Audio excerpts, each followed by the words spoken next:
Eu acho que esse microfonezinho aqui subir um pouquinho mais fica melhor, né? Aí, obrigado. Irmãos, vamos orar para a gente dar início a esse período de aula. Pedir a direção de Deus e a graça do Senhor Jesus para nos ajudar. Senhor, muito obrigado por essa manhã, pelo privilégio que temos, Deus, de ouvirmos a Tua voz, compartilharmos a Tua palavra e buscarmos, Deus, compreender um pouco mais daquilo que o Senhor tem para nos ensinar, para nos usar, Deus, como vaso em Tuas mãos por meio deste tema, Deus, que é tão importante, Deus, e tão fundamental, Deus, na vida do cristão. Que o Senhor nos ajude a compreender a Tua palavra e que essa aula, Deus, que esse tempo aqui sirva de motivação, Deus, para sermos agentes propagadores, embaixadores do Teu Evangelho, da mensagem que traz salvação à vida do perdido pecador. Que o Senhor possa nos usar para isso e nos abençoar nesse tempo aqui, em nome de Jesus. Amém. Muito bem. Eu queria fazer um seguinte exercício. Mas para fazer esse exercício, como você, assim como eu, é um pouquinho curioso, né? Só eu vou saber a resposta desse negócio. Então eu quero que todo mundo feche o olho, tá bom? Feche os olhos, abaixa a cabeça, como se a gente fosse orar. Muito bem, todos. Muito bem. Quem atualmente está evangelizando alguém? Levanta a mão. Muito bem, pode abaixar. Quem continua de cabeça baixa e de olho fechado? Quem tem muito tempo assim que não evangeliza alguém, ou que não lembra o dia que evangelizou alguém? Levante a mão. Muito bem. Podem abrir os olhos. Irmãos, nessa manhã eu queria falar com os irmãos sobre a evangelização e o crescimento da igreja. Porque eu creio que todos nós sabemos, né, que a igreja não tem como crescer, não existe outro meio da igreja crescer se não for por meio da evangelização. Eu sei que muitas igrejas têm crescido se utilizando de outros meios, sim ou não? Que meios as igrejas, de um modo geral, ao longo da história, têm se utilizado para que elas cresçam? E é claro, né? Vale salientar aqui, nesse ponto agora a gente está falando especificamente do crescimento numérico, né? Do crescimento numérico. Tá, antes disso deixa eu falar uma coisa aqui. A ideia disso aqui é de uma aula, tá? Não é de uma palestra não. Então você pode participar, perguntar, levante a mão. A ideia é que a gente bata um papo aqui sobre isso, ok? Muito bem, mas voltando a falar sobre crescimento, né? A gente está falando de crescimento numérico apenas, né? Eu não falei isso ontem, mas vale salientar também que quando nós falamos de crescimento de igreja, é triste porque sempre que a gente fala em crescimento de igreja, vocês acham que a primeira coisa que vem à nossa mente é um crescimento numérico ou um crescimento qualitativo? Vocês acham o quê? Numérico, né? Claro, numérico, né? Numérico.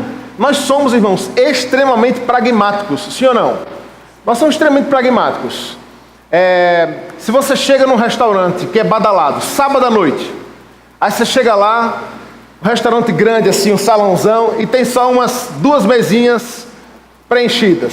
O que é que você pensa sobre esse restaurante? Hein, Wellington? Rapaz, esse negócio não deve prestar não. É ou não é? Minha esposa misericórdia. Se ela chegar num lugar, tiver pouca gente, ela diz, não presta não. O que é isso, mulher? Pode ser que o povo não chegou ainda, né? Porque nós gostamos de números, né, irmãos? Nós gostamos de números. É interessante que muitas igrejas e denominações surgiram ao longo da história do cristianismo, né?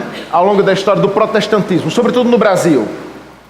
E é interessante como o argumento numérico é sempre o argumento utilizado para achar que Deus está naquele negócio. Rapaz, olha, não tem como dizer que Deus não está naquele negócio não. Irmãos, olha aquela igreja ali, olha aquele culto. Você viu lá, rapaz, estava lotado, milhares de pessoas. E aí atribuem ao reverendo Ronaldo Lidório, né, a ideia de que nem tudo que cresce é saudável. E ele diz, olha, o câncer cresce. O câncer é um negócio que cresce, não é um negócio saudável não. Então, veja, nem tudo que cresce é saudável. Por que eu estou falando isso? Porque é óbvio que quando a gente fala de crescimento de igreja, você não pode resumir na sua cabeça crescimento de igreja a números. A números. E eu sei que isso é um exercício difícil, sabe, irmão, para nós. É um exercício difícil. Diga, irmão Ezequiel.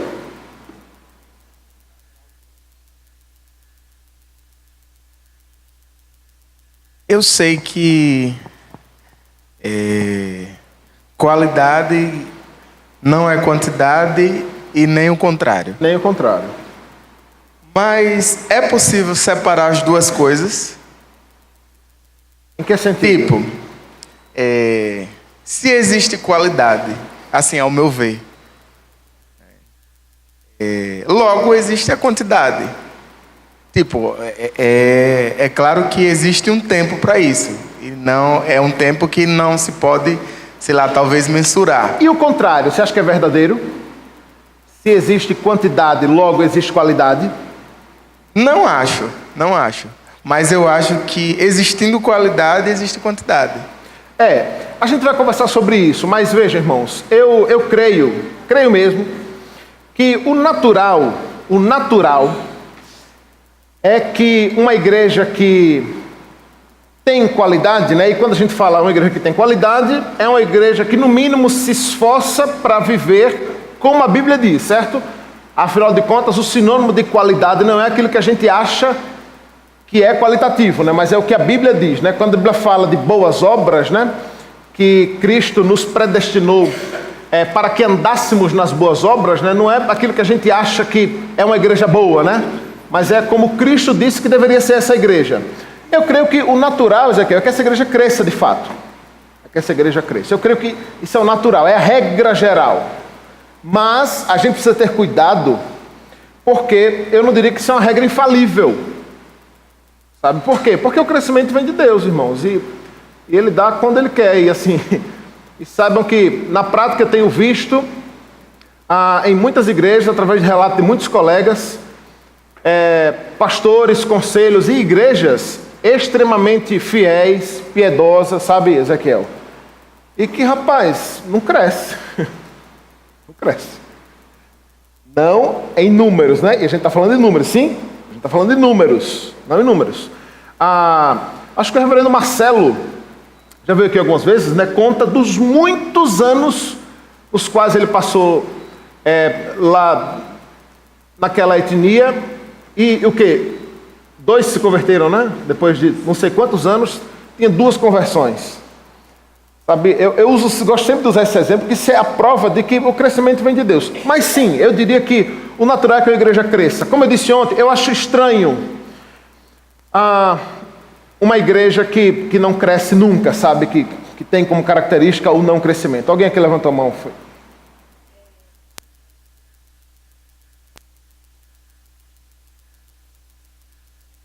Não sei se é como exemplo, mas assim, a Universal, a gente vê aquela igreja cheia de gente, né? Certo. Números, muita gente mesmo. E é lógico, uma vez o pastor Cleovas, ele sempre dizia: irmãos, eu não posso dizer que ali não tenham pessoas que não sejam crentes, que, sabe, que verdadeiramente tente viver a palavra e andar no caminho de Deus. Mas eu vejo também como a nossa igreja, né, que era uma igreja pequena e não cresceu na rapidez, mas tem sido gradativa e aos meus olhos eu vejo que assim está crescendo dentro dos propósitos de Deus, entendeu? Mas é como você falou mesmo, na questão mesmo da Universal. Você vê a igreja é enorme, mas a gente sabe de algumas procedências, né? Vale dizer uma coisa, Joelma. Já que a gente rasgou o verbo mesmo, né, vamos falar. A Universal Mundial Internacional da Graça tem uma característica que deve ser pontuada aí. São igrejas grandes? São igrejas grandes. Mas acho que dá para dizer que elas não são tão grandes quanto se parece. Eu explico por quê. Essas igrejas vêm de uma leva, né, que não trabalham mais com hall de membros. Então, é tipo aquelas academias, sabe, que tem várias filiais e você malha na que for mais perto de você. Sabe? Você vai na que for mais conveniente. Eles trabalham mais ou menos dessa forma. Você não é mais obrigado a estar numa igreja específica, né? Você é membro da Universal. E você vai em qual? Você vai em qualquer uma. No domingo você vai em uma, na terça você vai em outra, na quarta você vai em outra, na quinta você vai em outra. E quais são as que nós vemos e dizemos assim, rapaz, olha para aquele, que multidão. É a que aparece na TV. São as sedes. São as sedes. As que aparecem na TV, de todas elas, são as sedes. Onde está o bambambam lá da denominação, que é televisionado e que as pessoas vão a milhões, a rodo. Mas eu desafio vocês a durante a semana que eles têm culto todos os dias, né, 3 vezes ao dia, passar numa dessas igrejas de bairro e dar uma olhada para ver lá. Tem 4 pessoas lá. Tem 4, 5 pessoas. Eu estou dizendo isso não é de achismo, não. Eu já fui muitas, já entrei, já sentei, já participei de culto, já briguei com o pastor da Universal, culpa do reverendo Edward.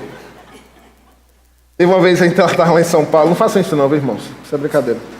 Eu estava lá em São Paulo, aí Edward foi olhar umas luminárias lá, acho que foi até aqui para a igreja, eu acho. Aí tinha um Universal lá de vacilo, de bobeira, eu entrei, sentei. E assim, e essa é a realidade, sabe? Tem uns 3 ou 4 lá. Tem uns 3 ou 4. Mas de fato são igrejas muito grandes, né? São igrejas que levam muita gente, né? Mas que não tem esse compromisso, esse apego, sabe? De um modo geral. Muito bem, mas vamos sair da capa aqui, que eu só fiquei na capa por enquanto, né? Vamos ler o texto que eu quero usar como base para o nosso bate-papo nessa manhã, que é o texto de Lucas, capítulo 5, dos versos 27 ao 32. Você pode abrir sua Bíblia se quiser, também para acompanhar mais de perto. Diz assim: depois disso, Jesus saiu e viu um publicano chamado Levi, sentado na coletoria, e disse-lhe: segue-me. Levi levantou-se, deixou tudo e o seguiu. Então, Levi ofereceu um grande banquete a Jesus em sua casa. Havia muita gente comendo com eles, publicanos e outras pessoas. Mas os fariseus e aqueles mestres da lei, que eram da mesma facção, queixaram-se aos discípulos de Jesus: por que vocês comem e bebem com publicanos e pecadores? Jesus respondeu-lhe: não são os que têm saúde que precisam de médico, mas sim os doentes. Eu não vim chamar justos, mas sim pecadores ao arrependimento. Vejam, irmãos, existe uma gama muito grande aqui, né, para a gente falar sobre evangelização, sobre abordagens, sobre métodos, sobre técnicas especificamente. Eu queria conversar com os irmãos nesta manhã sobre um ponto específico que eu vejo que está presente nesse texto aqui, registrado por Lucas.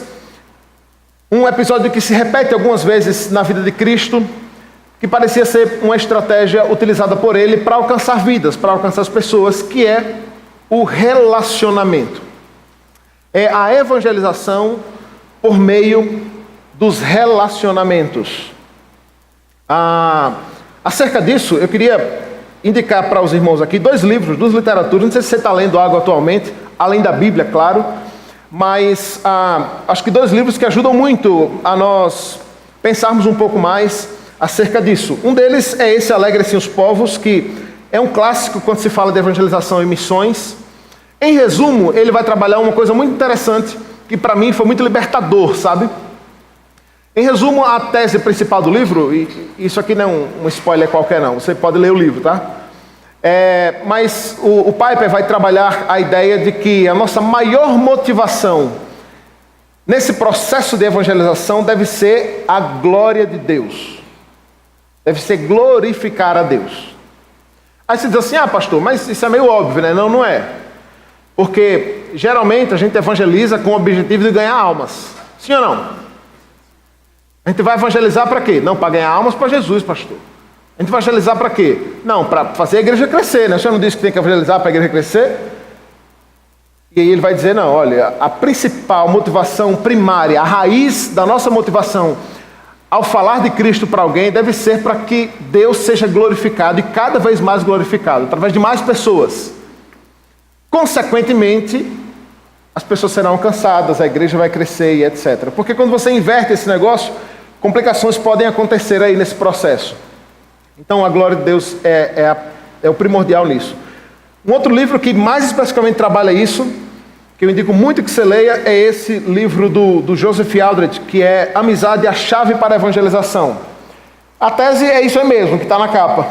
Ele vai dizer o quanto nós perdemos oportunidades de ganhar almas para Cristo, de glorificar a Deus através desse processo de evangelização, através dos relacionamentos, através da amizade, de fato, de relacionamentos profundos.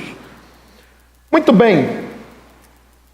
A exemplo de Cristo, você e eu precisamos nos relacionar com as pessoas, com todas as pessoas, a fim de levá-las ao arrependimento por meio do Evangelho. Por meio do Evangelho. E eu creio que os relacionamentos, irmãos, são uma excelente estratégia para se evangelizar. E isso parece ser algo meio que óbvio. E também não é algo novo. Mas o fato é, parece que quando a gente fala de evangelização, isso acaba sendo algo um pouco impessoal até, sabe? Até porque, como eu disse, eu tristemente acredito que nós ainda estamos muito apegados e muito presos a pensarmos em evangelização como um evento marcado no calendário da igreja. E membros e crentes que acham que a igreja tem um problema porque a igreja não evangeliza. Nossa, a igreja precisa evangelizar mais, pastor. A igreja não evangeliza. Mas geralmente quando ele fala que a igreja não evangeliza, ele está pensando naquele dia que os irmãos marcam aqui na porta da igreja, cada um pega 100 folhetos e sai para distribuir folheto por aí. Tá, eu quero deixar claro que desde já uma coisa, eu não expliquei isso ontem, né? Eu não tenho problema nenhum com entrega de folheto, irmãos. Não tem problema nenhum com isso. Certo? Não tem problema nenhum. Eu acho que isso é saudável. Inclusive, pra vocês terem uma noção, atualmente a gente está desenvolvendo um folheto evangelístico bem próprio, né? Caracterizado e tal. E que a gente deve utilizar isso para evangelização de rua mesmo, essa evangelização pessoal que a gente chama, né, no tete a tete. Eu acho que isso é válido, tem a sua validade. Mas acho que o grande problema, irmãos, é que, acho que de um modo geral, nós acabamos resumindo muito a evangelização a isso, a panfletagem, sabe? A panfletagem. E a evangelização é bem mais que isso, né? É bem mais que isso. E eu creio que um modo eficaz de isso ter mais resultados, sabe, e Deus se utilizar de forma mais eficaz de cada um de nós como servos de Deus e como vasos nas mãos dele, né, é através dos relacionamentos, é através das amizades mesmo. Nós vemos isso aqui presente nesse texto, né, essa propagação desse evangelho. O termo evangelho, irmãos, é quase que uma transliteração do grego para a nossa língua portuguesa, né, que é traduzido como evangelho mesmo, né? Aparece muitas vezes, né, no Novo Testamento, muitas vezes. E a palavra evangelho, né, pode ser traduzida como novas de alegria, né, ou boas novas, ou notícias agradáveis, ou o simples fato de pregar o evangelho. Esse, o verbo muito utilizado, né, por Cristo e até em várias ordenanças de Cristo, de Paulo, e aparece muito no Novo Testamento, do modo como nós devemos anunciar, levar essa mensagem de salvação. A mensagem do Evangelho, irmãos, se resume em alguns pontos, né? Isso é muito visto e muito conhecido, né, de um modo geral. A ideia, deixa eu voltar aqui, a ideia é que essa mensagem do Evangelho, ela precisa ter algumas características específicas, né? Porque, veja, por que é importante dizer isso, né? Porque tem gente que acha que evangelizou alguém porque chegou para ela e disse assim: olha, paz, eu preciso lhe dizer que Deus tem um plano da sua vida e Jesus te ama. E aí ela, nesse processo de mensagem, né, de comunicação, ela acaba falando dessas coisas que são muito boas de se ouvir, sim ou não? São muito boas de se ouvir, que Deus tem algo melhor, que Deus tem um plano, que Deus tem... Olha que coisa linda, as crianças estão passando ali com a nuvem. Muito bem. É a nuvem de Deus sobre o povo de Israel. Então veja, irmãos, mas a ideia é que a mensagem da evangelização, né, a mensagem do evangelho, precisa ter algumas características específicas, né, alguns pontos específicos. Ou seja, nesse processo no qual você vai falar de Cristo para alguém, quer seja numa sentada, num voo que você faz com alguém, certo? E você começa a bater um papo, você tem a oportunidade de falar de Cristo para ele, vai tudo de uma vez ali, certo? ou quer seja com alguém que você trabalha no seu setor, e você pode fazer isso paulatinamente, né? Sempre que tiver uma oportunidade. E deixa eu lhe dizer uma coisa, as oportunidades sempre surgem. Sempre surgem. Às vezes, irmãos, as pessoas quase que gritam assim, sabe? Carentes de Deus. Elas só não sabem disso, mas elas são extremamente carentes de Deus. Mas o fato é que, nessa mensagem, precisa conter a ideia de que as pessoas estão mortas espiritualmente, porque elas não sabem disso. Elas não sabem disso. E isso não é outra coisa senão aquela parte do processo evangelístico no qual você precisa, de algum modo, mostrar o quanto o indivíduo é pecador e precisa de Deus. Porque, para que uma mensagem de salvação, irmãos, se ele não está perdido? Sim ou não? Mas vai salvar de quê? Por que eu preciso de salvação? Eu preciso de salvação porque está perdido. Mas nascer de novo? Que negócio é esse de nascer de novo, né? Foi a pergunta de Nicodemos a Cristo, nascer de novo por quê? Mas eu estou vivo aqui. Não, ele precisa entender que ele está morto. A mensagem do Evangelho é uma mensagem de vida, mas antes de ser uma mensagem de vida, ela é uma mensagem que mostra o quanto o indivíduo está morto. O quanto ele está em pecado, o quanto ele é pecador. E o quanto o pecado não se resume a bater na mãe, matar e roubar.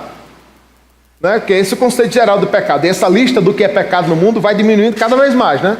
Cada vez mais ela vai diminuindo. Então ele precisa entender que ele é pecador e que esse pecado o distancia de Deus, o afasta de Deus. Ele precisa entender que não há nada que o ligue a Deus, nada que o ligue a Deus, a não ser o próprio Cristo. As obras não podem fazer isso, o batismo, a igreja, as boas obras, a própria religiosidade. Ele precisa entender isso. Por quê? Porque no conceito do mundo, quem vai para o céu? Quem vai para o céu? Quem é bom, né? Uma pessoa boa, né? Pessoa boa, né? Sempre que morre um ator muito querido, né, e tal, sempre vem alguém dizer, não, mas ele já está lá num lugar melhor que nós, né? Por quê? Porque era uma pessoa boa, né? Quem vai logo jogar Hebe Camargo no inferno, né, rapaz? Uma mulher tão boa, né? Tão influente, uma mulher forte, guerreira, sim ou não? É quando morre, não, ela já está lá. E o Osama Bin Laden? Vai lá esse desgraçado queimar agora no fogo do inferno, junto com Hitler e tantos outros. Sim ou não? Porque a gente tem... E olha como nós somos muito influenciados por isso, inclusive, irmãos. Mas a ideia é por quê? A gente está colocando na balança aí o quê? As obras. São as obras. E a verdade é que nada disso cria pontes para Deus e para a vida eterna, né? Mas somente Cristo. Somente Cristo. E essa é a mensagem que precisa estar presente nesse processo nosso quando evangelizamos, né? E somente Cristo, então, pode nos ligar de volta a Deus. Essa é a mensagem do Evangelho, irmãos. É a ideia de mostrar o quanto alguém é pecador e o quanto esse pecado o afasta de Deus. E olha, eu, por experiência própria, posso dizer aos irmãos que no Brasil a gente tem uma vantagem. Por sermos um país muito religioso, né? Ou religioso de modo mais sincrético, né, digamos assim, de modo mais ecumênico, mas de um modo geral, a não ser alguns malucos que querem chamar a atenção, ou alguns estudiosos que querem aparecer, o que dá no mesmo, todo mundo acredita em Deus. Todo mundo acredita em Deus. Nós temos poucos ateus convictos no Brasil.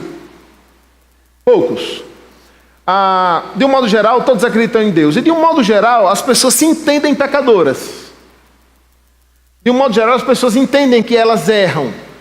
E que esse errado, que essas coisas ruins ou más que elas fazem, de algum modo isso desagrada a Deus. De um modo geral, as pessoas entendem, até aceitam isso, que é bom nesse processo. Porque se ela entende isso, se ela entende o quanto são culpadas e indesculpáveis diante de Deus, isso abre portas e abre margens, né, para nós apresentarmos a Cristo, que é a única solução, é o único que pode nos ligar de volta a Deus, é o único que pode perdoar os nossos pecados. Essa é a mensagem do Evangelho. Irmãos, nós precisamos parar com essa desculpa ridícula de que a gente não evangeliza porque a gente precisa de treinamento. Vocês já ouviram isso? Não, precisa de treinamento. É impressionante como o presbiteriano acha que precisa de treinamento para falar de Cristo para alguém. Quando é algo muito simples, irmãos. Algo muito simples. é algo muito tranquilo de se fazer. Mas o problema é que a gente não faz, né? É que a gente não faz. É quando a gente não faz algo que a gente vai fazer, aquele negócio trava, engancha, né? Mas quando é algo rotineiro que você faz naturalmente, você faz em qualquer lugar. Você faz de modo calmo e tranquilo, né? Nós precisamos ser luz, irmãos, entre os nossos amigos, com as pessoas às quais nós nos relacionamos. Na prática, irmãos, grave isso. Na prática, é muito mais fácil você evangelizar alguém, se achegar a alguém para falar de Cristo. É muito mais fácil você ganhar alguém para Cristo, alguém que relaciona-se com você, do que um desconhecido. Vamos fazer o papel inverso aqui, certo? Vamos fazer um papel inverso aqui. Alguém lhe convida, lhe aborda na rua, lhe fazendo um convite para participar de uma determinada reunião, seja lá do que seja. Qual é a probabilidade de você ir para um negócio desse? Me diga, qual é? Qual é a probabilidade? É muito pequeno, irmão. Você tem que estar muito desocupado da vida, tem que ter muita boa vontade. Sim ou não? Tem que surgir um interesse miraculoso por aquilo que ele está lhe apresentando, para você poder ir lá. Sim ou não? Agora, imagine que é um convite, quer que seja para qualquer coisa que for, de um amigo seu, de alguém que se relaciona diariamente com você. Tem aquela empatia, a amizade, o relacionamento, os sentimentos que envolvem ali. Você vai, pode ser um negócio que não é do seu mínimo interesse, você não tem interesse nenhum daquilo. Tem alguém da Herbalife aí? Não, né? Alguém da Herbalife? Levanta a mão. Se acusa?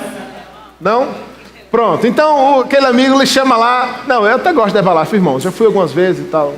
Vou falar mal não, mas o fato é, né? Alguém lhe aborda na rua para ir para uma dessas reuniões da Herbalife. Mas rapaz, eu não vou, mas nem chorando. Mas nem chorando eu não vou. Mas aí, rapaz, a irmã Jorleide começou a se envolver nesse negócio. Ela disse, ô Léo, vamos lá. Eu vou. Eu vou pela Herbalife? Não, eu não vou pela Herbalife. Não teve nenhuma coincidência não, viu, Jô? Você e Herbalife. Eu e Herbalife.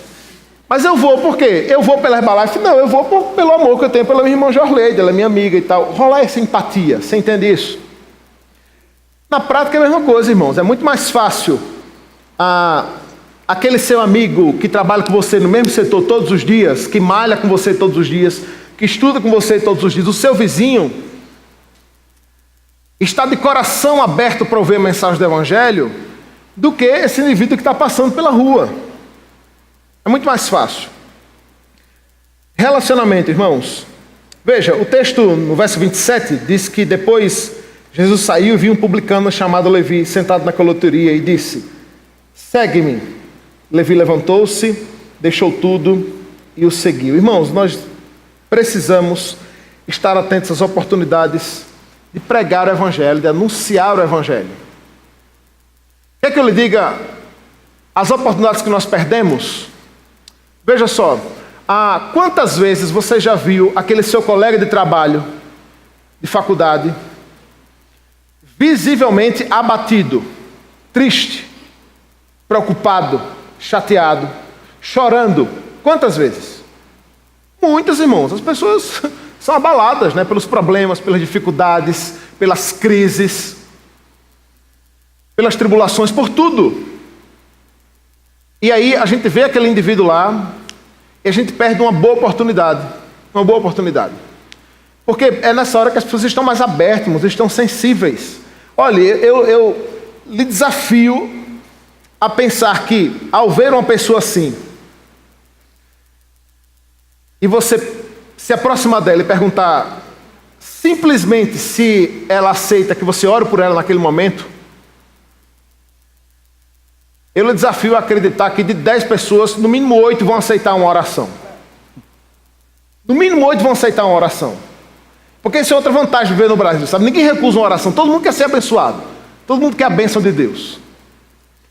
E é nessa oração que você encontra uma porta, uma brecha, sabe? Para lançar a esperança que é Cristo para a vida das pessoas.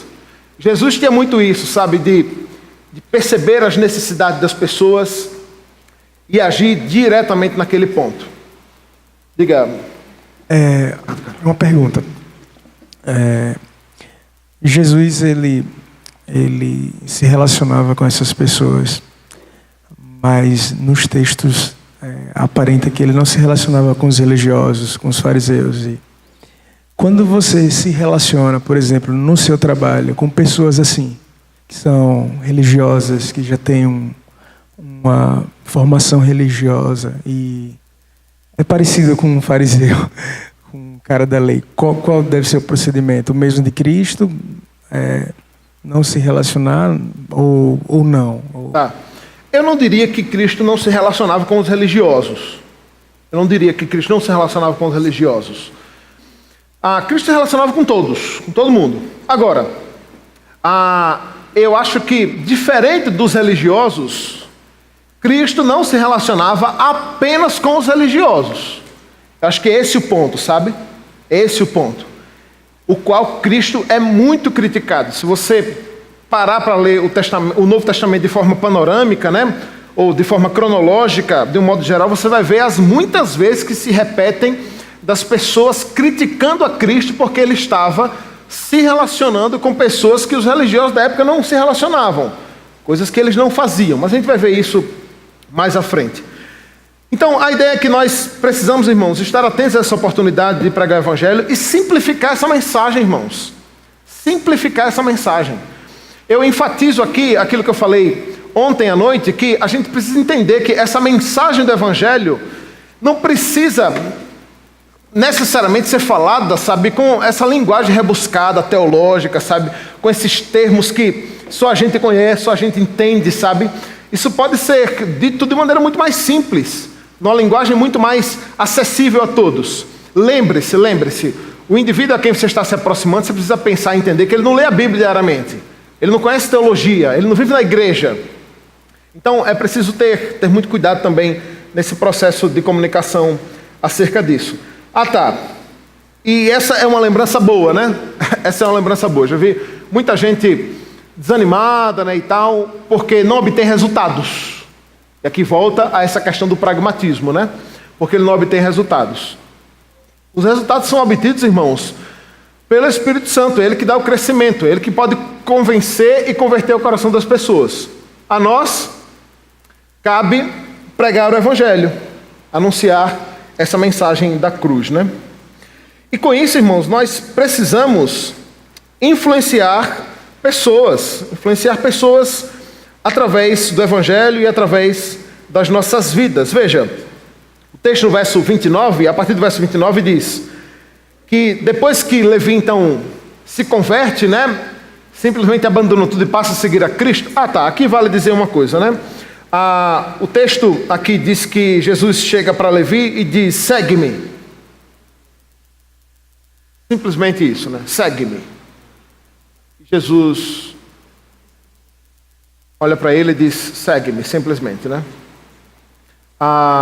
Vale salientar aqui, né, que certamente Levi, assim como boa parte dos judeus que viviam ao redor de Cristo, né, já tinham ouvido falar dessa mensagem do Evangelho, essa mensagem de salvação. Já tinham ouvido falar, Levi sabia de quem se tratava Jesus, né? Então, existe esse pressuposto aqui por trás de Jesus chegar para Levi e simplesmente dizer: segue-me, e ele levantar, deixar tudo e seguir a Cristo. E depois disso, diz o texto que Levi então dá um grande banquete em sua casa, dá uma grande festa. Aqui a cena não é outra senão a seguinte, irmãos: Levi se converte e decide dar uma festa. Dá uma festa. E é o seguinte: o judeu sabe fazer festa. O judeu sabe fazer festa. Não é essas festas meia boca nossa não, que começa às 7 horas da noite e acaba às 10 horas. O judeu sabia fazer festa. E uma boa festa judaica, irmãos, tem o quê? Diga lá, Wellington. Vinho, rapaz, os caras falam logo em vinho, né? Primeira coisa, uma festa dessa, irmãos, tem vinho. Uma festa dessa tem muita música e muita dança. Muita música e muita dança. Churrasco também. Só não tinha porco, mas churrasco tinha. E é esse o contexto, então, de Levi ali, né? E Levi fez essa festa, né, na sua casa. E quando foi fazer a lista de convidados, né, Levi chamou todos os crentes da época, sim ou não? Ele chamou todos os crentes, todos os religiosos. Não, irmãos. Ele chamou todos os seus amigos publicanos e pecadores. Na verdade, eu sou suspeito, ou até tendente a acreditar que os únicos servos de Deus que estavam lá eram Jesus e os discípulos. E é o que tudo indica, há teólogos que acreditam que os discípulos nem entraram, ficaram na porta. E Jesus lá dentro. Agora imagine você, e não é exagero a comparação.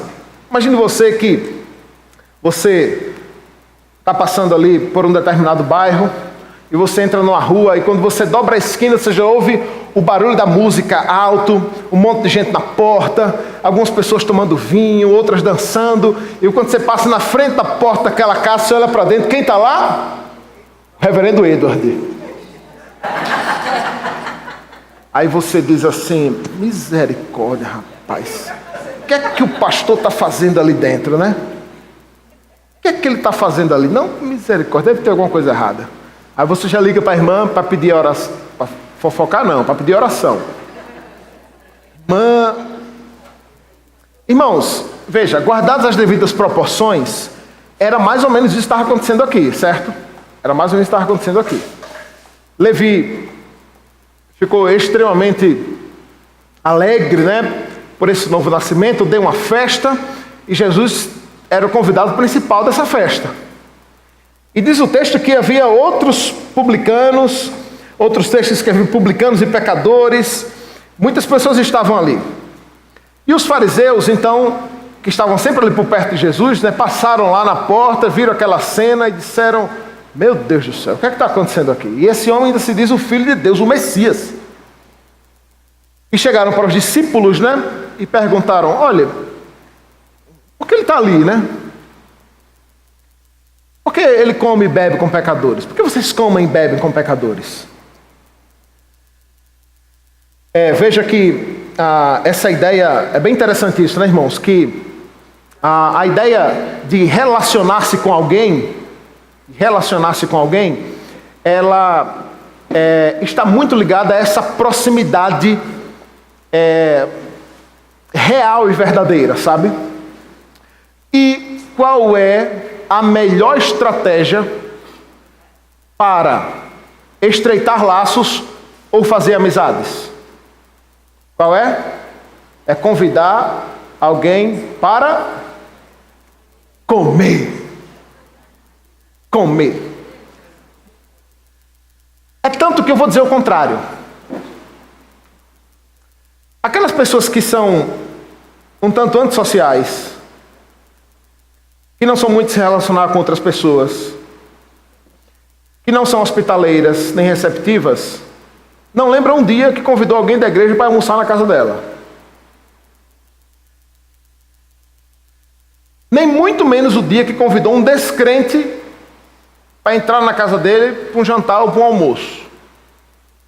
Por quê? Porque ele não quer se relacionar. A melhor forma de não querer se relacionar é não se relacionando. Muito menos chamando alguém para sua casa.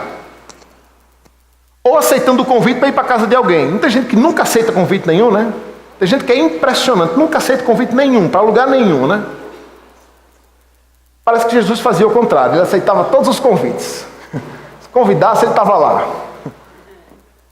Se tinha um almoço, uma festa, um banquete, tô dentro, né, Wellington? Tô dentro, ele estava lá. É o que está acontecendo aqui, na casa de Levi. Diga, Joelma. Perdão. Joelma não, Solange.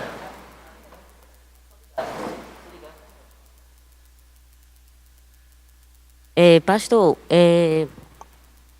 esse exemplo que o senhor deu, se passou de verdade, foi? Com o pastor Edward? Não. O que Jesus estava numa festa, os fariseus estavam fora e viu Jesus, estava na... Exatamente assim como está aqui no texto. É porque eu nunca tinha prestado atenção. É porque a gente, na verdade, a gente aprende, pelo menos eu aprendi. Eu não vou nem falar a gente porque o pastor me falou assim, não, fale por você. Então, eu mas aprendi... antes de você dizer, eu já vou dizer que esse agente seu aí vale para todos, que eu já sei que você vai dizer, mas diga. Eu aprendi que é o contrário. Que é justamente o contrário. não se ir junto para não se escandalizar, você cuidado para não se sentar à mesa de quem está bebendo cerveja. Todos concordam que todo mundo aprendeu assim também? Então, nesse caso, deixa ela falar todo mundo, viu, pastor? Esse caso vale para todo mundo. Então, assim... O que fazer, né? É vivendo e aprendendo, né? Quem está errado, né? Nesse caso aí surge a pergunta, então, né? Quem está errado? Jesus estava errado, né? Ou somos nós que estamos meio equivocados na nossa interpretação de como deve ser esse negócio? Sim ou não? Eu fiz 50 anos. Eu estou aprendendo isso agora. Porque a minha vida toda eu passei na igreja dizendo que é o contrário. Que a gente não deve se juntar com os escarnecedores, que a gente não deve, principalmente no meio familiar, se juntar com eu tenho muitos irmãos que não são evangélicos. Certo. Que bebem, que dançam, que... Assim, eu sempre tinha isso na minha cabeça e sempre ficava me reprovando. Eu estava ali. Tá. Mas... Veja, Solange, a gente vai falar disso aqui mais especificamente, mas antes, deixa eu já lhe dizer uma coisa e abrange para todos. Não resuma o relacionamento com incrédulos a uma festa. Certo? A ideia aqui principal é essa. O relacionamento de Cristo nesse episódio aqui é só um exemplo de como ele estava disposto sempre a relacionar-se com outras pessoas em qualquer momento, em todo momento, não só com os judeus, mas também com os gentios. Mas nesse caso assim... específico aqui, ele estava numa festa. Mas os nossos relacionamentos, né, a nossa relação e interação com pessoas incrédulas não se resume, nem deve se resumir a uma festa, né? A uma festa mundana, a um churrasco, etc. Mas a gente vai falar mais detalhadamente sobre isso. Diga, presbítero. Só cuidado com o objetivo. O que eu vou fazer naquela festa e o que Jesus vai fazer. O que nós fazemos. Exatamente. Cuidado com o objetivo e a maneira como está ali. Muito bem. Isso já é uma maneira de não ir para a festa também. Eu falo já da festa mais.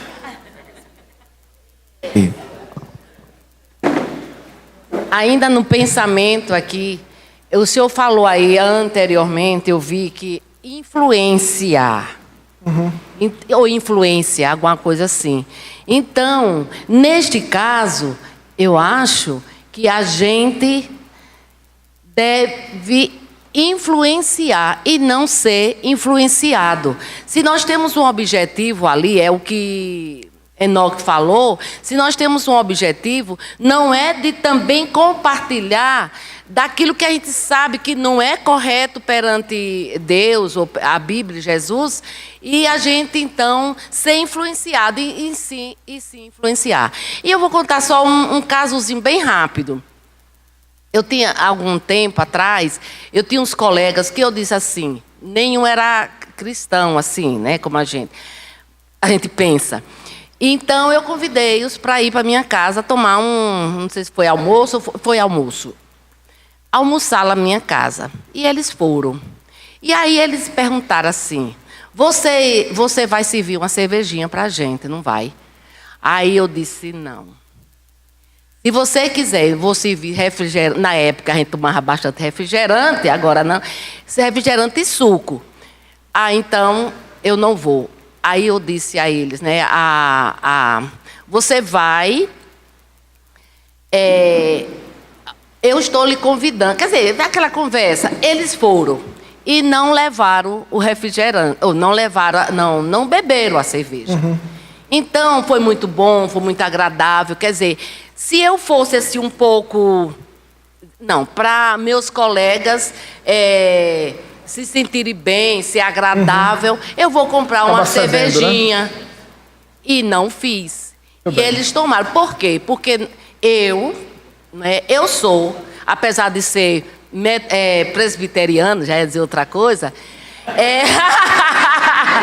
apesar de eu ser, apesar de eu ser falho, mas eu, no caso, na minha concepção, eu sou abstinente a álcool como bebida, assim, só como remédio, né? Claro. Então eu jamais ia ter na minha geladeira e hoje também uma cerveja ou uma outra bebida alcoólica. prejudicasse, né? Então, eu servi, me relacionei, meus colegas, e até hoje, mesma coisa aconteceu no meu casamento. Eu convidei uns colegas para ser os meus padrinhos, alguns padrinhos deles. Aí eles disseram a mesma coisa, a gente vai levar escondido, e na nossa mesa a gente vai botar a bebida, um vinho, uma coisa assim. Eu disse, se vocês forem meus amigos, de fato, e me considerarem, porque eu tinha um bom relacionamento com ele, você não vai fazer isso. Com toda a alegria, com toda, sabe? E eles foram e não beberam. Muito bem. Entendeu? Então eu acho assim, a gente pode sim andar em qualquer, assim, nesse ponto, mas não ser influenciado como está ali. Mas sim exercer influência, né? Não e sim exercer a influência. É, a ideia é essa. Muito bem. Diga, Joelma. Pegando o que Solange falou, lá no salão, como é um espaço pequeno, e eu fico numa sala, e são algumas salas divididas. Então, e tem muito gay também, né? Mas tem um rapaz lá que, como Jesus se dava bem com todo mundo, eu me dou bem com todo mundo. E assim, há um relacionamento entre eu e ele que aconteceu por um acaso. Então, assim, ele, até pelo profissionalismo, ele passa clientes dele para mim e clientes minhas que faziam mestres comigo, eu passo para ele. E ele é uma pessoa de candomblé, né? E é engraçado que tem horas que lá no espaço que ele está, na sala, ele fala, porque da alma e da luz. E esses outros dias, eu estava falando com a cliente, ela estava meio agoniada, e eu falando de Jesus para ela. E é o engraçado que nem ele interfere em nada meu, né? E nem eu também, ele lá com as crenças deles, e eu lá, lógico, com a minha, né? Então, assim, e aí um dos amigos da gente lá, gay, aí perguntou, ele falou assim, acho interessante, porque como as salas, dá para ouvir o que falam, né? Aí ele foi e falou assim, eu acho tão interessante, fulano fala de lá, das coisas dele, e é diferente. E quando você está aqui, que está vizinho à sala, e você falando outro dia para uma cliente, e você falando aquilo e aquilo ali, entrando na minha mente e tudo, ela disse, mas é engraçado que não choca. Que você está falando uma coisa, às vezes Diego fala outra, e às vezes o que ele fala também é como se estivesse dando um alívio. Então, assim, como disse, cada um no seu quadrado, né? Mas eu procuro me dar super bem com todos, entendeu? Independente que seja gay ou não, ou se ele seja candomblista ou não, mas é aquela coisa, você fica às vezes pensando, e de falar às vezes, até já falamos a questão de Deus, já falei para ele muitas vezes, mas assim, ele fica meio assim, mas também nunca entramos em atritos, entendeu? Veja, irmãos, o objetivo de Jesus ao se relacionar com essas pessoas não era outro senão de aproximar-se delas de fato para trazer libertação à vida dessas pessoas. Esse deve ser o nosso único objetivo ao nos relacionarmos com incrédulos. É com a estratégia de levarmos essas pessoas a Cristo.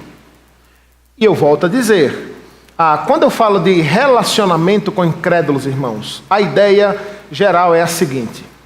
Nós, infelizmente, eu concordo plenamente com Solange, nós fomos criados, sobretudo e principalmente, irmãos, principalmente, eu acho que dá para dizer isso como característica geral, da igreja aqui no Nordeste. Nós fomos criados, educados e ensinados nas igrejas das mais variadas denominações a não andar com incrédulo, não conversar com incrédulo, não sentar perto do incrédulo, não fazer trabalho com incrédulo, não sair com incrédulo, não conversar com incrédulo, não ter amizade com incrédulo, não namorar com incrédulo, nem olhar para o incrédulo. Nós fomos educados assim, a andar com crente, falar com crente, ter amizade só com crente, viver com crente. O que os teólogos da área de missões e evangelização vão chamar de cultura de gueto. Nós fomos criados a viver numa cultura de gueto gospel. De gueto gospel. Da gente não querer nem ter amizade com gente que não é crente. Aí somos conhecidos como a cultura de gente chata. Crente, de modo geral, é conhecido como gente chata, irmãos. Por quê? Porque é aquele crente que não senta nunca para conversar sobre um tema qualquer. Ele só senta para conversar se for sobre coisa de crente. Senão, ele sai da conversa já. E a gente resume tudo erroneamente a roda dos escarnecedores, né? Porque tudo é roda dos escarnecedores. A pergunta é, então, Jesus estava aqui na roda dos escarnecedores? Veja, a ideia do Salmo é a ideia de que você se assenta em uma roda, né?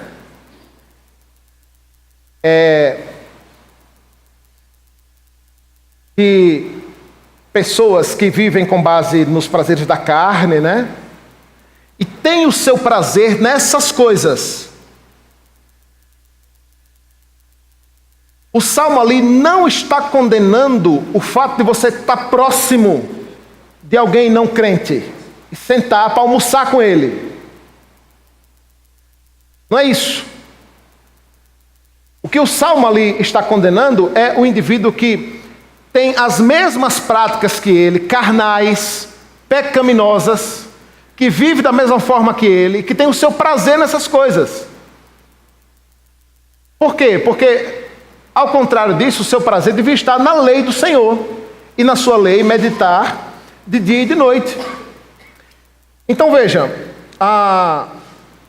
estar com eles não é a mesma forma de estar como eles. Era essa a realidade de Jesus em meio aos publicanos e pecadores, tão criticado pelos fariseus. E não tem forma melhor, irmãos, do que se relacionar com alguém, do que sentar para comer e beber com o indivíduo, para gastar um tempo com ele. Em alguns momentos e relatos, a Bíblia diz até que Jesus dormia na casa dessas pessoas. Passava a noite lá, né? Pernoitava. Será que Jesus estava na roda dos escarnecedores? É claro que não, irmãos. Muito pelo contrário, ele estava ali para influenciar. Agora, eu volto a dizer, não resuma isso a aquela farra de fim de ano que rola da empresa. Porque às vezes parece que você resume a isso só. Não resuma isso a uma festa de aniversário que você sabe que só vai rolar coisa que não presta. Misericórdia, esse pastor veio lá de São Paulo dizendo que a gente pode ir para a farra lá junto com o pessoal do trabalho. Tem nada a ver, não é isso que a gente está falando aqui. A gente está falando dessa cultura de gueto que nós vivemos e que a gente quer ser sal dentro do saleiro e luz debaixo da cama, né? Porque na prática é isso que é o que nós fazemos. No mínimo é estranho, irmãos, nós não buscarmos, através desses relacionamentos os quais nós temos, levar essas pessoas a Cristo. E a ideia, na prática, é isso. É isso. É gastar tempo com essas pessoas, relacionando com essas pessoas. E, através disso, encontrar ali uma brecha, uma estratégia e um meio de levá-las a Cristo. Algumas pessoas levantaram a mão aqui. Vamos levantar de novo? Você foi primeiro.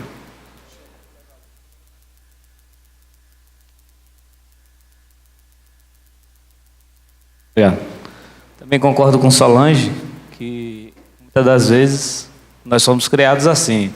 Eu não posso fazer isso, não posso aquilo. Fico só buscando a coisa que eu acho que é pecado. Meus pais não, minha mãe me ensinou e não pode isso, não pode aquilo. Fico só buscando erro para mim mesmo. Só para mim que eu não posso, e isso me afasta dos relacionamentos comuns, na qual também eu tenho irmãs que ainda não são evangélicos, primos, e eu preciso estar com eles, eu preciso estar mais próximo deles. A Bíblia diz que primeiro os de casa, depois a gente vai para o da rua, para o trabalho, aqueles que a gente está no dia a dia. Então eu uso, quando eu me envergonho disso, certo que nós temos estar nos locais com ordem e decência, sempre separando o que é ruim e aquilo que desagrada principalmente ao Senhor. E eu uso muito esse versículo, Romanos 1,16, pois não me envergonho do Evangelho, porque é poder de Deus para a salvação de todo aquele que crê. do judeu e do grego. Então, se eu me envergonho, o poder de Deus não se manifesta nem na minha, nem na do próximo. Veja, irmãos, Obrigado. vale salientar aqui o seguinte. Eu acho que a mensagem principal aqui não era dos locais que Cristo andava. Certo? Não é do local. Ou não é do evento, do acontecimento. Não é isso que a gente está defendendo aqui. O que a gente está dizendo é do quanto Cristo se relacionava com as pessoas, de fato. Nesse caso aqui específico que nós estamos lendo e vendo, tratava-se de uma festa. Mas o fato é que Cristo relacionava-se com essas pessoas. E aí, irmãos, a gente quer convidar aquele indivíduo para vir para a igreja, mas pastor, rapaz, aquele meu colega de trabalho lá, coração duro, viu, rapaz? Incrédulo, pecador, miserável. Já convidei ele para vir para a igreja várias vezes. Me enrola, pastor, nunca vem para a igreja. Nunca deixa eu falar de Cristo nada. Mas é claro, você não aceita um convite para ir almoçar com o cara. Nunca convidou um indivíduo para ir na sua casa tomar um café. Para bater um papo, conversar sobre qualquer coisa, sabe? Manter um mínimo de relacionamento, a mínima de empatia, irmãos. O mínimo de empatia. Olha, nós somos um povo que já somos conhecidos como um povo estranho, chato, retrógrado e etc. Olha, muitas pessoas ficariam e ficarão surpresas se você abrir um pouco a porta da sua casa e do seu coração para se relacionar com elas. Elas vão perceber, sabe o quê? Ah, rapaz, olha, você não é tão chato quanto eu percebia, não, viu? Eu achei que você era mais bitolado, mais retrógrado assim, mas até que esse negócio de cristianismo, porque as pessoas têm uma visão muito errada, irmãos, do que é a igreja, do que é servir a Deus, do que é a Bíblia, do que é a Escritura, do que é o Evangelho. E sabe por que isso acontece? Porque a gente só se relaciona com crente. A gente só se relaciona com crente. E veja, estar na roda dos escarnecedores, certo? Estar na roda dos escarnecedores é totalmente diferente, e aqui entra essa questão de ser sal e luz. Ser sal e luz. E às vezes a gente resume a ideia de ser sal e luz de forma pacífica apenas, né? Ou passiva, melhor dizendo, de forma passiva. É como se você é sal e luz, você é aquele indivíduo que está no mundo e não se deixa influenciar, não peca, não... Certo? E a parte ativa desse negócio? Como é que fica? Não fica, porque a gente fica esperando que o indivíduo venha aqui para a igreja, se converta, para só depois a gente começar a ser amigo dele. Porque a gente não pode ser amigo de quem não é crente, né? Muitos se escandalizariam ouvindo essa ideia da Joelma, que tem um amigo que é homossexual e do candomblé. Qual o problema? Qual o problema? É complicado se a Joelma começa a ir lá para o terreiro do macumba, bater um tambor. Aí, isso é sentar na roda dos escarnecedores. Mas é o seguinte, no dia que esse cara estiver triste, chateado, com o coração amargurado, é mais fácil ouvir a Joelma do que ouvir a mim entregando um folheto para ele na rua. É mais fácil ouvir a Joelma do que me ouvir num simples bate-papo lá que eu tente puxar algum assunto e conversar com ele, etc. Cristo, irmãos, estava muito disposto a se relacionar com essas pessoas para, de fato, influenciá-las, né? A ideia é que nós precisamos fazer amigos, irmãos, e com uma consequência natural, né? Fazer discípulos de Cristo. É o cúmulo do absurdo, irmãos. Imaginar que você trabalha há anos com um indivíduo e o cara não sabe que você é crente. Ou você nunca gastou tempo falando de Cristo para ele. E não fez porque não tem oportunidade. E não tem oportunidade porque não cria essas oportunidades, né? Porque não cria um mínimo de relacionamento, de empatia com ele.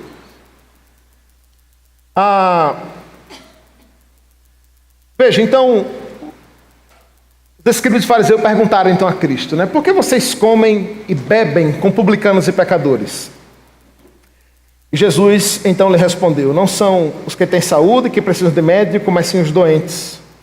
Eu não vim chamar justo, mas sim pecadores ao arrependimento. Irmãos, as pessoas estão carentes de Deus. E nós precisamos, então, ser agentes de mudança através da nossa vida e através da nossa pregação. E aqui eu queria falar algo especificamente sobre isso, porque eu já vi muita gente se esquivando para não pregar, com o pressuposto de que é melhor dar um bom testemunho do que pregar e dar um bom testemunho. Uma coisa não exclui a outra. Uma coisa não exclui a outra, e ninguém se converte simplesmente porque olha para a sua vida.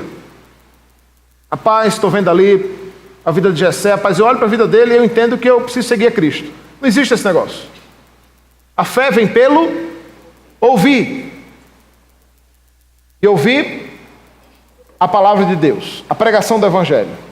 Sim, você tem mais que a obrigação de dar testemunho de vida, de através da sua vida, como disse a vereadora aqui na introdução, não só através do anúncio da pregação do Evangelho, mas através do Evangelho na sua vida, através disso, mas também através do falar, através da pregação, do anúncio desta pregação, do anúncio dessa mensagem. Nós precisamos estar atentos, irmãos, às carências das pessoas. As pessoas estão carentes de Deus, elas só não sabem disso. Elas só não sabem disso, mas as pessoas estão carentes de Deus. Carentes de preencher um vazio que só pode ser preenchido por Deus. E elas não sabem disso, mas nós sabemos e nos omitimos, nos calamos, né? Nos calamos. A gente não reconhece, não vê nisso a oportunidade de evangelizar, de propagar o reino de Deus. Diga, Ezequiel. É interessante essa carência que eu até mandei para a Bruma. Mandaram para mim uma mensagem, né? Me coloque em grupos, não importa qual seja. Aí falou lá, pode ser...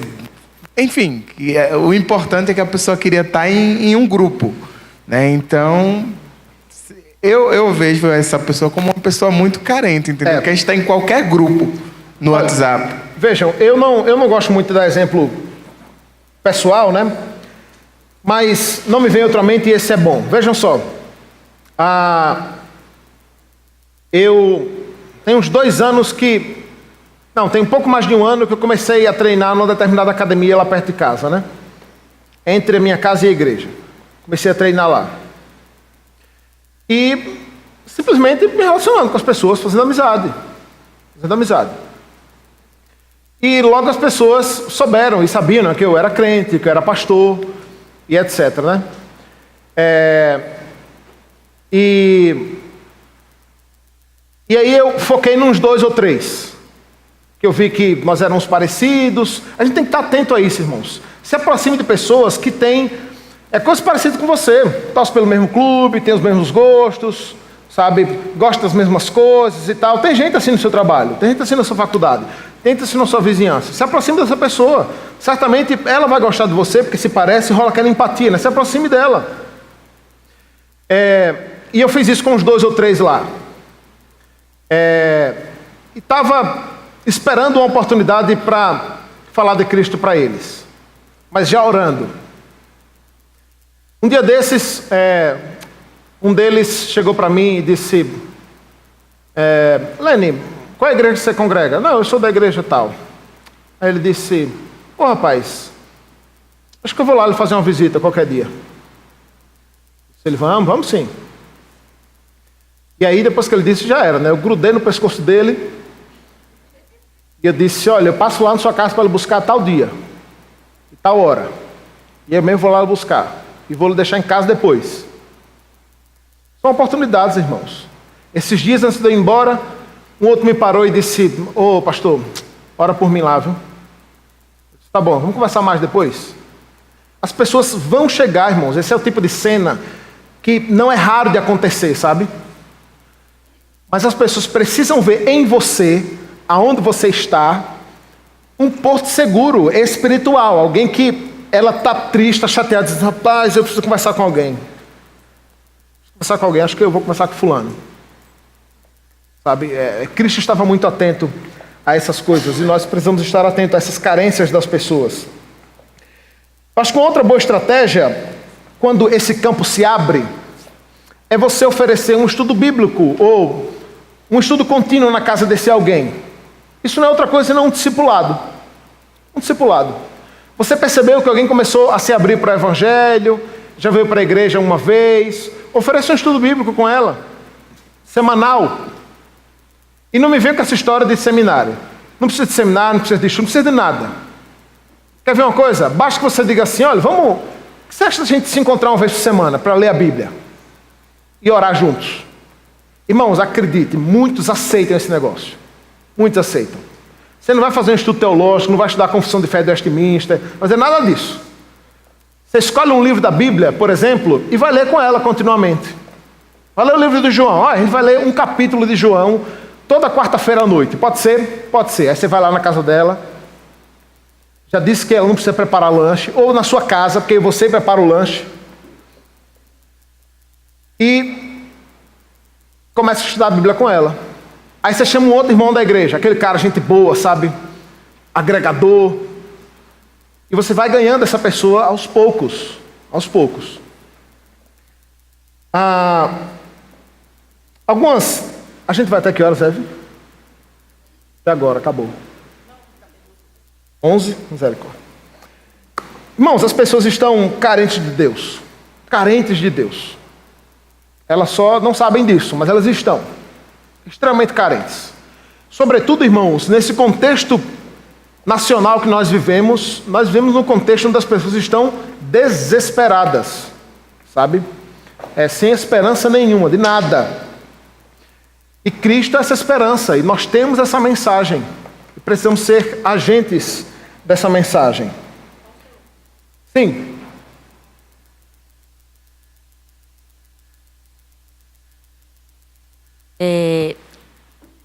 Não sei se a Bíblia se refere, eu nunca vi essa parte também não.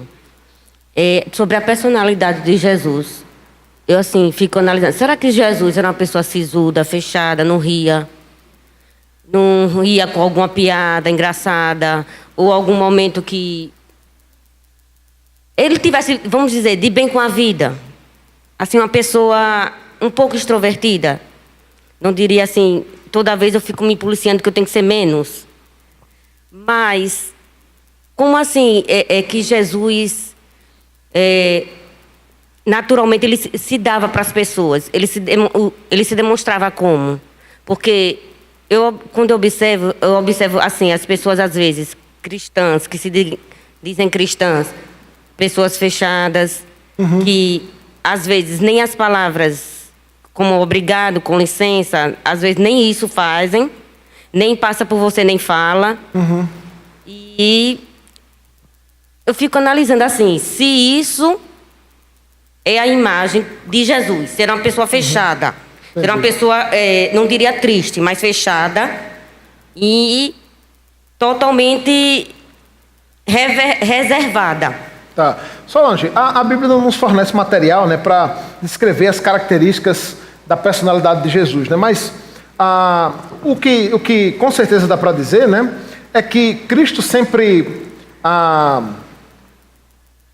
demonstrou ser a própria representação do amor, né? Ele sempre foi muito carinhoso, sempre foi muito amoroso com as pessoas, né? Muito misericordioso. É claro, e muito duro também quando foi preciso. Muito duro com as palavras quando foi preciso, muito duro em ações e atitudes quando preciso.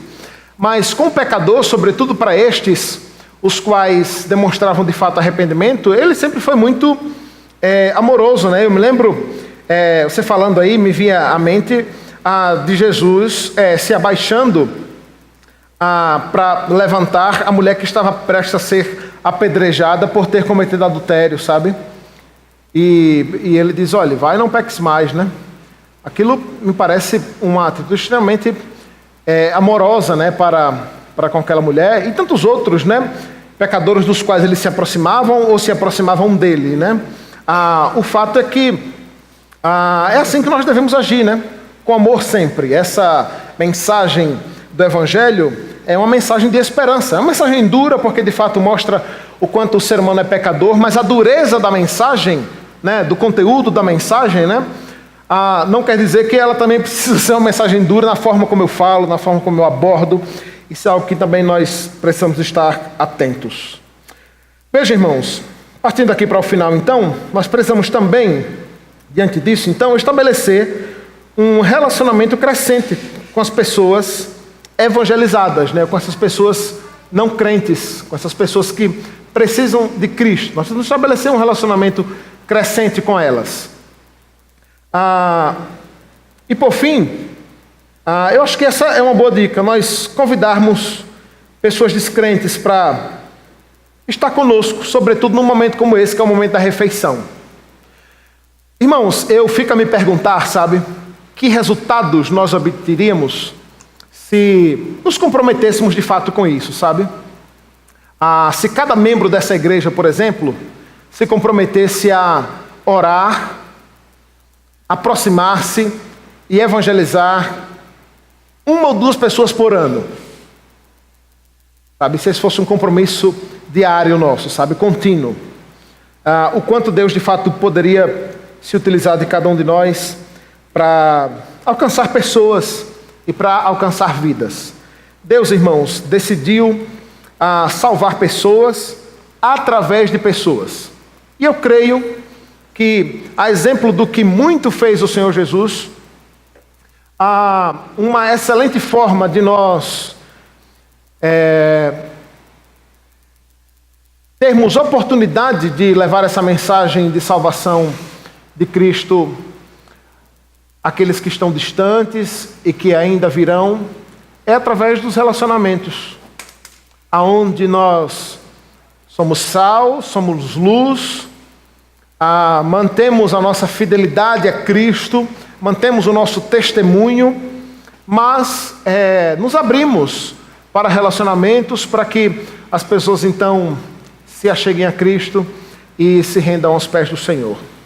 Que Deus nos abençoe, irmãos, e nos ajude, nos desperte cada vez mais para fazermos do anúncio do Evangelho uma rotina, algo que faz parte do nosso dia a dia e das nossas vidas. Vamos orar mais uma vez. Senhor, nós rogamos que o Senhor nos dê a mesma capacidade a qual o Senhor tinha, a mesma instrumentalidade, o mesmo amor, a mesma compaixão, para levar a Tua mensagem, Deus, de salvação e de esperança, de arrependimento, à vida dos perdidos, Deus. Ó Senhor, que o Senhor nos ajude, Pai, neste processo, onde quer que estejamos, a sermos verdadeiramente sal da terra e luz do mundo, Deus. Que possamos levar essa luz de esperança em meio a tanta escuridão. Que possamos, Deus, ser agentes do Senhor, para que o Teu nome seja cada vez mais glorificado. E para que o corpo do Senhor, a Igreja de Cristo, cresça cada vez mais. E, consequentemente, Deus, o Senhor, Deus, será muito mais louvado e glorificado através de nós. Capacita, Deus, a cada um dos irmãos desta igreja, desta comunidade, que o Senhor, Deus, possa fazê-la prosperar cada vez mais. Ó Deus, muito obrigado, Deus, porque ao olhar para o histórico dessa igreja, para o prognóstico dos últimos anos, vemos que esta igreja é uma prova viva de que o crescimento vem do Senhor. Essa igreja tem sido uma prova viva de que o Senhor continua, Deus, dando crescimento, Deus, ao Teu povo e ao Teu corpo. Que esse crescimento, Deus, seja contínuo.